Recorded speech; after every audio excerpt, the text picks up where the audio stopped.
Okay, people, for your consideration, and I have to ask, do you need or want an SUV that has a launch mode in your life?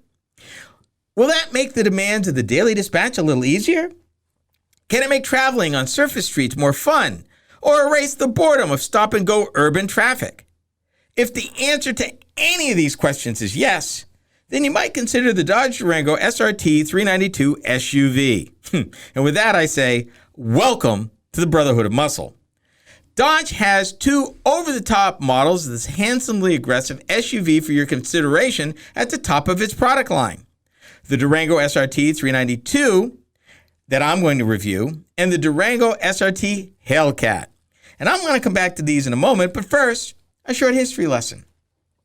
The Dodge Durango was first introduced to the American motorists back in 1998, sharing a platform then with the mid-sized Dakota pickup and the larger Dodge Ram. The Durango was a mid-sized body-on-frame offering. Currently in its third generation, the Durango is manufactured on the same platform and production line as the Jeep Grand Cherokee in the automaker's Jefferson North Assembly Plant in Detroit, Michigan. The Dodge SUV shares the same running gear, powertrains, and chassis parts with the Jeep Grand Cherokee. Since it has a slightly longer wheelbase than the Grand Cherokee, the Durango also features 3 rows of seating. And although the Durango is available in 6 different trim levels, like I mentioned earlier, this review will just focus on the SRT 392 all-wheel drive model. And as powerful as it is, there's one much more powerful monster at the top of the heap, the 2021 Durango SRT Hellcat. With availability limited to just the 2021 model year only, this 700-plus horsepower beast shouldn't be allowed to be handled by mere mortals. I'm just saying. Perhaps I'll get to share more about that vehicle at a later time. The Durango SRT 392 was introduced into the lineup for the 2018 model year.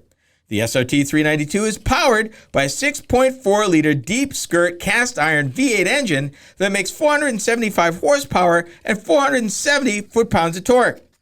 Energy is communicated to all 4 wheels via an 8-speed torque-flight transmission with overdrive.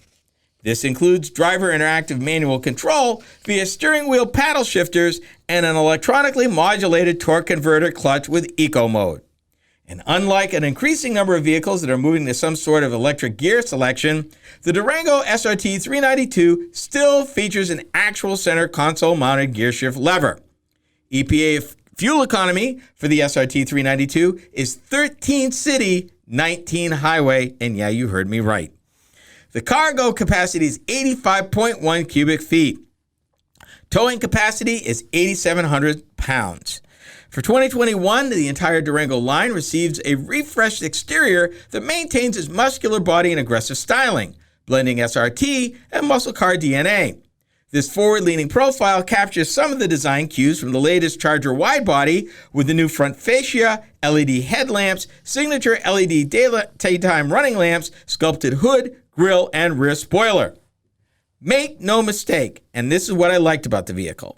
The Dodge Durango SRT 392 is solid and aggressive, with manly man good exterior looks, and more importantly, the muscle to back it up. You can say that this SUV is the last of the traditional Detroit Iron. Large and very comfortable, the large upmarket infotainment system interface is user-friendly with displays and controls that are easy to read and operate. And although I've said it many times, I will say it again. The Mopar infotainment system's displays and controls are the best in the industry, bar none.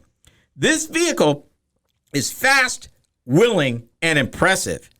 Now here's what I didn't like about the vehicle, and of course, let's start with the tires. This vehicle is shod with speed-rated 295 ZR45 R20 Pirelli tires and rims, and they call them 3-season tires, which means not winter, with the spare mounted in the rear under the vehicle. And do I need a vehicle shod with tires with a speed rating of over 149 miles an hour? I pray I am never tempted to find out.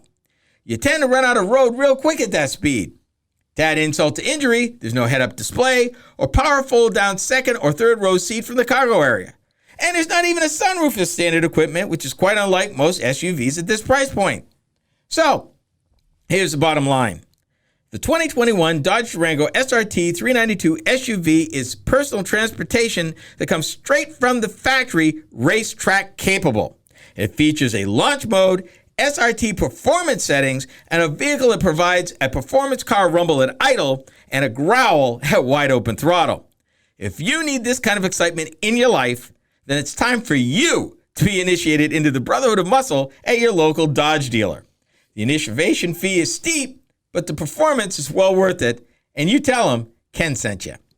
The manufacturer's retail price for the 2021 Dodge Durango SRT 392 all-wheel drive starts from $62,995.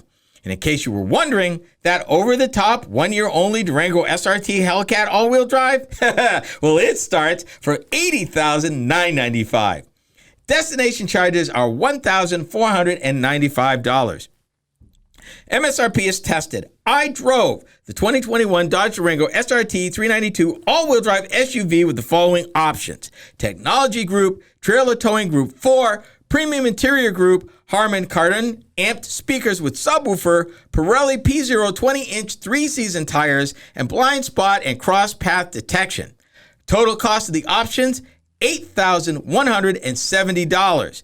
Total MSRP, including extra cost options and destination charges, wait for it, $72,660. Yikes. For a minivan. I'm sorry, for SUV. I said minivan. No, I meant SUV. I think you meant it, Ken. No, I didn't. I really didn't. This thing is fast. Oh, my God. But really, 13 miles to the gallon city? 13 miles to the gallon city in 2021? Did I mention 13 miles to the gallon city? Yeah. 19 miles to the gallon highway. I had a Ford 3/4 ton van, 2006, that got better fuel economy than that. That's embarrassing. It is pretty bad. It is. I mean, but oh my God, do you really? I mean, SRT, there's actually a screen for the SRT settings. It's scary. This thing is scary fast. So I don't want to be anywhere near the Hellcat. Next up.